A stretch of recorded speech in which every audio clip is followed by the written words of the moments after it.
खुद परस्त लोग, अनापरस्त लोग। खुद परस्ती एक धोखा है। वो ये खुदगर्जी की एक किस्म है। खुद परस्त डिप्रेशन का शिकार हो जाते हैं। खुद परस्त लोग मंजिल तय करते हुए, अपने आप का ख्याल रखते हुए आगे चलते हुए एक वक्त आता है कि वो नफ्सियाती मरीज़, ज़हनी मरीज़ बन जाते हैं।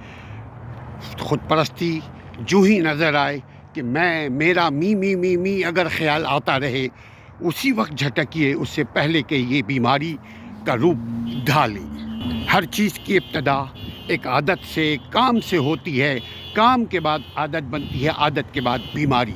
उससे पहले कि बीमारी हो, इसको बचपन ही में, शुरू ही में इसको रिमूव कर दीजिए। खुद परस्ती एक बहुत ख़तरनाक बीमारी है।